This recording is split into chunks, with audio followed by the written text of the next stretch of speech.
Welcome to At the Vanguard. We're TB Vanguard, and our motto is for fans by fans. We showcase fans on the front line of the Team Breezy movement. This podcast is an open forum to discuss current topics as they relate to Chris Brown and his fan base. Hey everybody, welcome to At the Vanguard. Today is November 4th, 2019. And we've got a great show for you. We'll go around and say our names. I'll start. I'm Nikki. Paula. I'm Dee. I'm Jessica. I'm Shay. Hi, I'm Tasha. Yay! That sounded nice. Yeah. Okay, so the sound has sounded great so far. We're in a new address tonight. First thing on the agenda, Chris's song "No Guidance" is number one on Rhythmic Radio.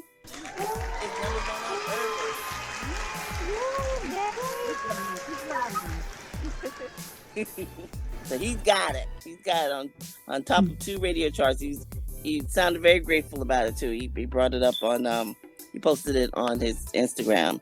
So that was beautiful. And on Twitter too. So that was great. There's not a lot going on this week. Of course, we're looking at the preparations for the yard sale. That's crazy. Like, come on, Mr. Brown, really? You are not happy about that yard sale. I'm a little worried about it. I think it could get out of hand, but clearly he's not worried. But I think sometimes he forgets who he is. But okay. Yeah, that's my favorite. He's like a son to me. So I'm like, oh gosh, he needs protection, but I'm sure he'll have security. And I don't know. We'll see what happens. I'm sure he has a grip on it. He says he'll be announcing a date very, very soon. It's going to take a lot of organizing. Even though I want him to do the Poshmark. Poshmark would be great for if he had this set up and then like funneled money for the foundation into that or something like that, and then and just let it be a store that it's set up all the time. But for it to be, if he wants to do a big purge, it really, there isn't really time for it. It would be very, very time constraining because he'd have to do shipping and all that. It would be too much. But it's just that I just worry about him as I do. Yeah. So there's not a lot else going on. He looks like he's back in the studio. Has anybody heard these little snippets? Yeah. Yeah, They sound good. Yeah, they sound good as usual. Oh, yeah. Yeah, it's an interesting little song. So that's pretty much the big thing. And then I noticed that has anybody seen Breezy Charts? He's a teenage boy and he lives in the mountain zone, but I don't know exactly where he is. I know his time zone is mountain. But he wants to do a streaming party on Friday for No Guidance. But we could do No Guidance and Heat, I think, because we want to keep those, on top. So Friday evening will be the streaming party for that. So thanks Breezy Charts for sponsoring or calling for a streaming party. So that's about it. Does anybody have anything else they saw this week? What's Heartbreak on a Full Moon on the album charts? Does Tasha know? I don't know. No. I didn't see any of the charts this week.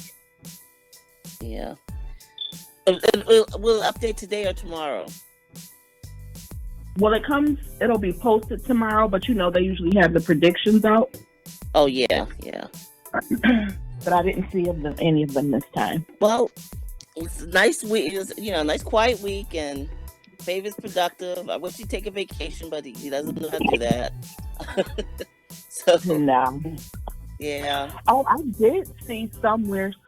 Somebody said that they recorded the video for "Don't Check on Me." Did anybody see that? Oh, I saw that too. oh, I saw somebody posted that. When though? Yeah. I can't remember would who be it was. amazing. Somebody posted it. So I guess we'll see shortly. Oh, that would be wonderful. That's a great song. And Justin going to be in the video? Yeah. And the Ink Girl is supposed to be in it too. Wow. that's great news. Don't check on me is a beautiful song, and they wouldn't have to do anything really expensive because it's an acoustic style song. So as long as they're in it, you can just see them in some setting, and it would be just gorgeous. Plus, the songs are really a hit because I was in McDonald's last week, Paula. Yeah. And I heard the song. I was like, that sounds like a Chris song, and then I hear it. I'm like, let me get a little snippet of this. So I guess it's on the playlist for McDonald's restaurants. Isn't that crazy? That's cool. Yeah. Yeah, we posted it in our story. That's a great thing. It's not a small deal, really, because they don't put just anything in their playlist. Right. So that's a big deal. Did everybody vote today? Yes. Well, I'm trying to remember to post the tweet. You know how you do share at the end? But I don't know. Yeah. I do the share, but I don't always remember to paste it and post it because I get distracted by something else. But yeah. When's the last day to vote, though? The I think the 20th. 20th. Oh, okay. So we've got some weeks to go. I'm surprised he's pushing it this hard. He usually don't care one way or the other. I'm hoping that means he's going to go. That's And what I was just thinking. for the record, Chris, we want you to attend the show, the award show. I don't know if you're going to perform. It would be great if you did, but we would like you to walk the red carpet And a sit suit, in your please. seat. But he said he doesn't go unless he's going to perform. So if he goes, that means he better perform. That's what I'm saying. But we want to see you walk the red carpet and sit in your seat so we can see you. We want to see you. That's not too much to ask. But this been his year already, so I know. and everything we wanted, we got. It's a great era. So let's hope that this, tops it off. At the That's very all least, on he's gonna go to Soul Train. Oh yes, I would like him to go to Soul Train Awards too. He probably will. He'll probably do I that. think that over the American Music Awards, honestly. I didn't hear that.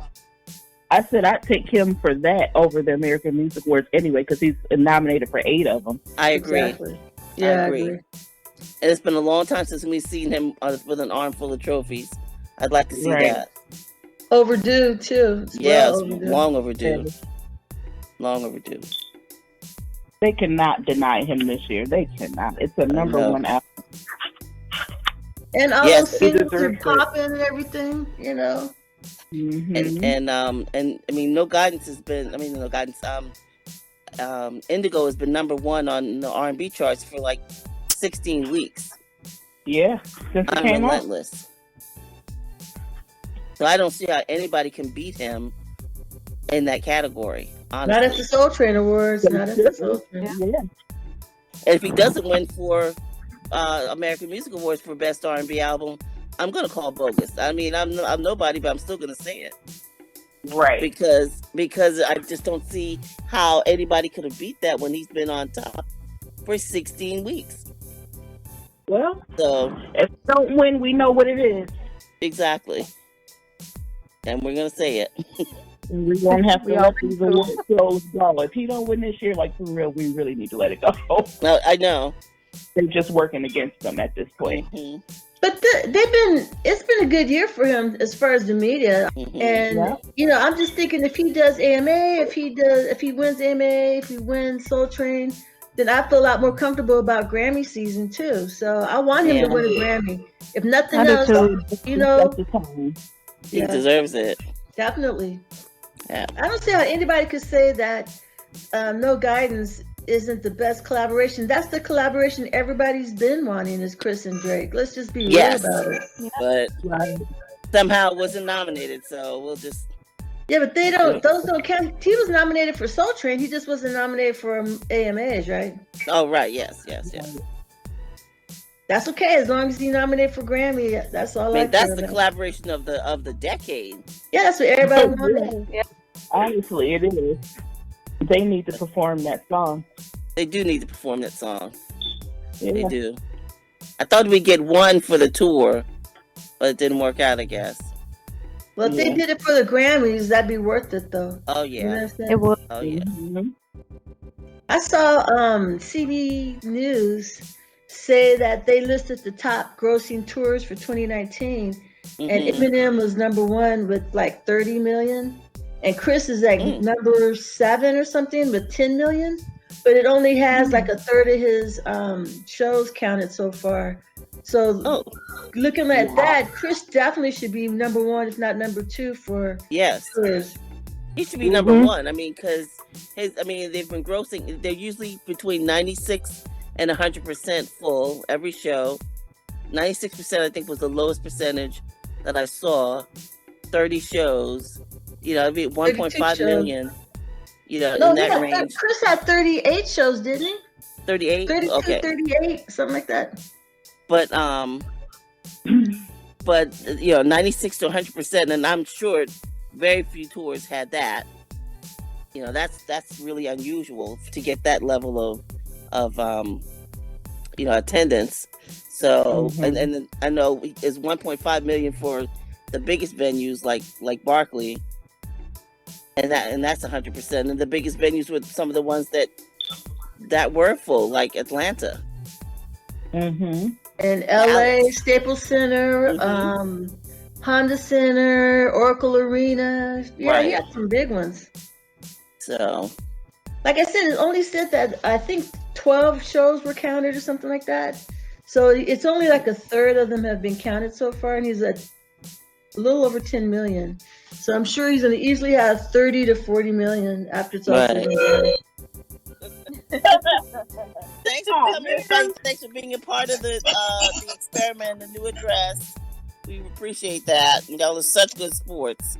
You want to close us out? Sure. All right, everybody. Thanks for tuning in. We'll see you guys next week. Bye, everybody. Bye-bye. Have a great week. Bye. One thing. We want, instead of doing it on Monday, it's time for the international podcast on November 9th. Right. Saturday. Okay. Okay. And that would be noon Eastern. So whatever, your time that falls in your area, okay? Okay. We're hoping a few more Right. people from around the country come. All right, thanks again. Okay. Bye-bye. All right. Bye, everybody. Bye. Thanks for joining us on this episode, and we hope you'll join us again at the Vanguard.